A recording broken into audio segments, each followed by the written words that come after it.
And so John says, listen, the very first thing I want you to get is don't love the world, because you're going to end up losing love for God. They cannot coexist. That's reason number one.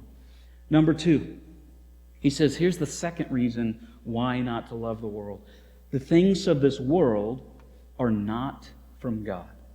1 John 2:16 says this, for all that is in the world, the desires of the flesh, the desires of the eyes, and the pride of life is not from the Father, but is from the world. So John wants to define what these things look like and how they're not actually from the God. So let's go ahead and look at what this is that's all in the world, this structure that we're talking about. The very first thing is the desires of the flesh. You can jot down next to that. That's your old nature. You can write the word passions. Here's what I mean. You and I had a new spirit put within us when we began a relationship with Jesus Christ. But that old spirit, that old nature that's called the flesh, is still there. There's still that natural inclination that you have towards things that are not good for you, that are not healthy for you, that you know in the deepest part of who you are, but you still are drawn towards those things. The book of Hebrews calls it that sin that so easily entangles us. And so he's saying, listen, there's those desires of the flesh that you know are not good for you, that old nature that is there that still has that pull on you. And when he's talking about desires there, it's talking about an abnormal desire, an abnormal craving for something.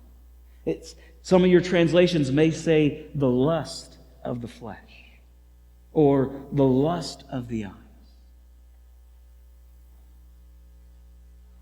He says, listen, that thing that's in you, that didn't come from God. That came from the brokenness in this world. But he goes on and says, not just the desires of the flesh, he says there's the desires of the eyes. He says it's not just that physical part that you're drawn to things. You have urges for things that are not good for you. He says, listen, you look around and your eyes have an appetite. Your eyes have an appetite where you see something and you want something and you desire it, sometimes to an abnormal amount. You all have been there. Let's be honest. We've all gone to a buffet before, and you've looked and your eyes saw all the different things that were there. One of the things that I miss most about living in Nevada is that we could go to the casinos and go to the restaurants, and every single one had a buffet. Everywhere. You saw this buffet.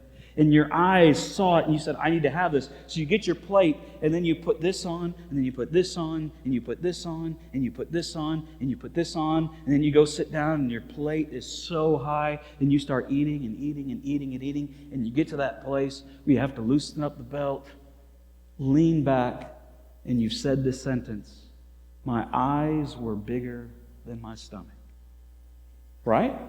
No, just me? Okay, it's okay. I'm all alone. You've had that. Your eyes have an appetite in these things. It has to do about what you get. It's about your possessions, if you want to put something next to it. It's this idea of why do you think that millions and billions of dollars are spent on advertising? Because they know if they can put something in front of you, your eyes go, well, I got to have that. Oh, I want that. Why do you think they have these shows all about the rich and famous?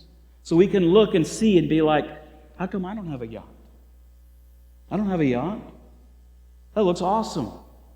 With a helipad, with all these things, because our eyes have an appetite. And John is saying, listen, I'm trying to warn you, that is not from God. God says our job is to be content with the things that He's blessed us with and given us. And yet, John says that the world says you don't have enough. You need to get more.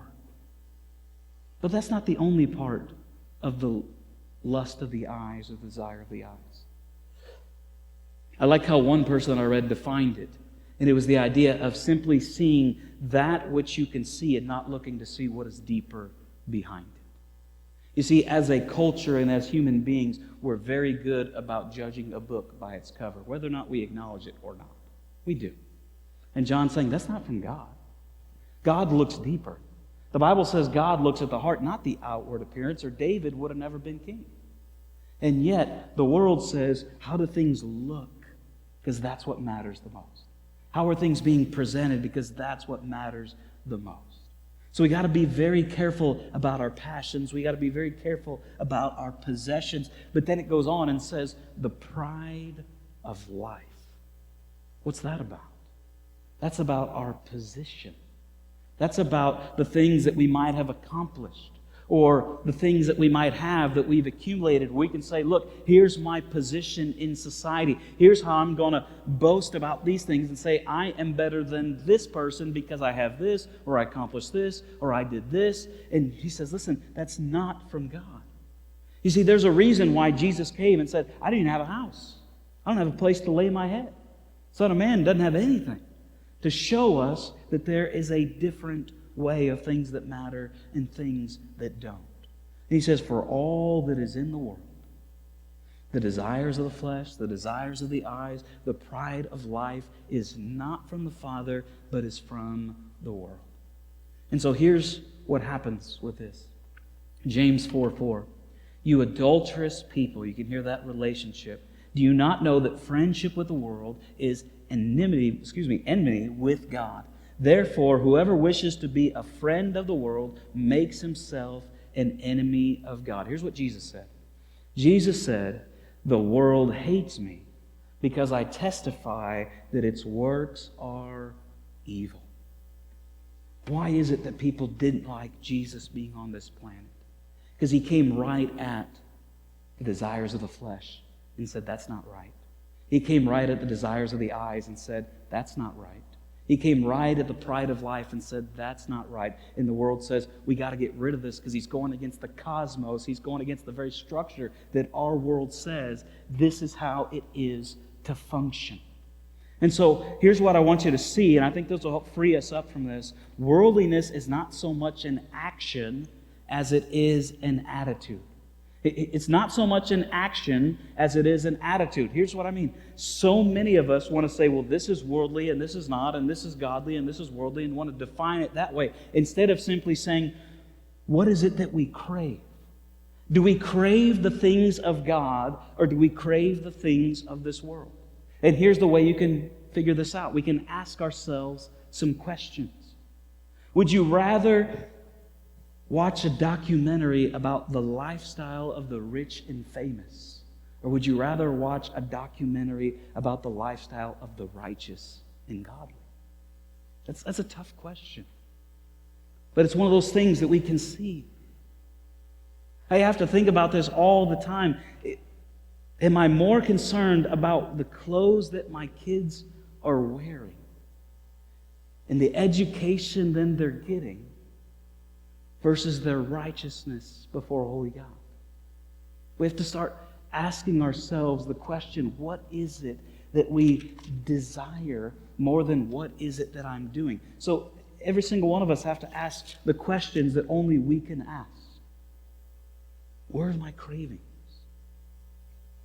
Is this from God, or is this from the world?